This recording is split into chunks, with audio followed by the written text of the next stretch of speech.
Bonjour et bienvenue dans HTML5. Nous allons voir comment regrouper des éléments dans des conteneurs.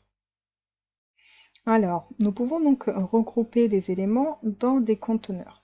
Il existe plusieurs balises, notamment ici nous avons notre liste. Nous pouvons donc imaginer que ce serait une navigation, une barre de navigation avec plusieurs liens par exemple. Pour cela, pour que ce soit donc une navigation, il suffirait d'ajouter la balise nav. Donc c'est un conteneur. Donc on la mettrait comme ceci, et donc ce serait notre navigation. Donc nous avons également la balise header et la balise footer. Donc comme vous le devinez, la balise header représentera plutôt l'entête, le haut de votre site, et la balise footer plutôt le pied de page, le bas de votre site. Donc on peut imaginer qu'ici nous ayons notre header qui prendrait en compte donc notre titre qui pourrait, là on a mis un titre comme ça, hein, mais ça pourrait très bien être par exemple une image avec un logo ou peu importe, hein. Donc on dit que nous avons notre header ici, nous allons tout simplement faire une tabulation pour que ce soit plus lisible. Et on va venir ajouter notre footer. Donc souvent dans notre footer, on retrouve par exemple le copyright ou la page, les liens de contact, des réseaux sociaux, etc. Donc là, on peut très bien mettre par exemple notre copyright. Par exemple, on le mettrait dans une balise P et on écrirait copyright comme ceci, hein.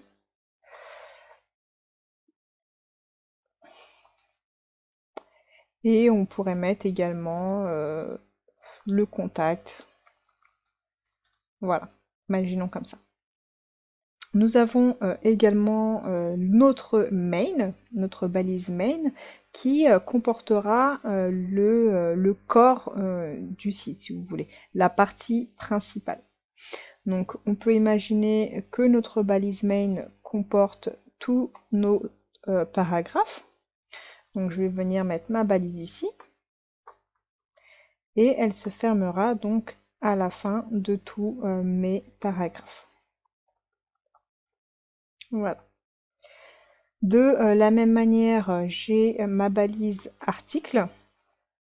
La balise article, par exemple, elle peut être, par exemple, si vous avez un site e-commerce, par exemple, pour chaque article, vous pouvez avoir la balise article.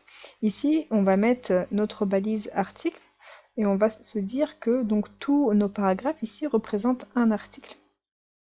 Donc on va la mettre ici. Pardon, CTRL V.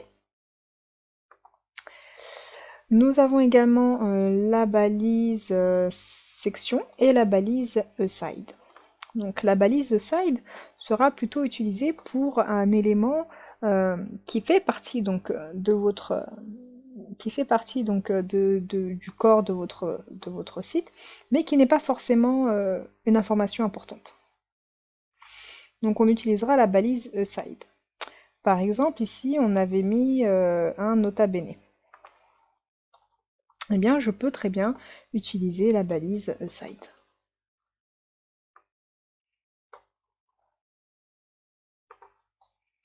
Comme ceci. Donc, je vais venir mettre une tabulation pour que ce soit plus lisible. Et nous avons également notre balise section. On peut imaginer par exemple que ici, ce serait une section.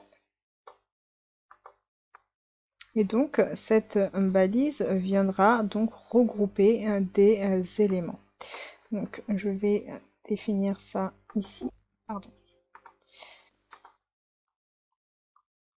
Et je vais la coller là. Je viens faire une tabulation pour que ce soit plus lisible. Donc nous avons vu la balise header, footer, nav, l'article, la section, aside. On peut également avoir plusieurs balises, par exemple header ou footer, hein. Et donc pour finir, on va voir la balise div. Donc la balise div sera à utiliser uniquement si vous n'aviez pas la possibilité d'utiliser les balises que nous venons de voir. Elle n'a pas de signification particulière, elle est utilisée en dernier recours pour donc regrouper des éléments. Donc on peut imaginer que j'ai besoin de regrouper ces éléments. Et bien à ce moment-là, je viendrai donc mettre une balise div ici. Donc je mettrai la balise fermante juste en dessous. Et je viens donc faire une tabulation pour que ce soit plus lisible. Donc voilà pour les différentes balises qui nous servent donc de conteneurs.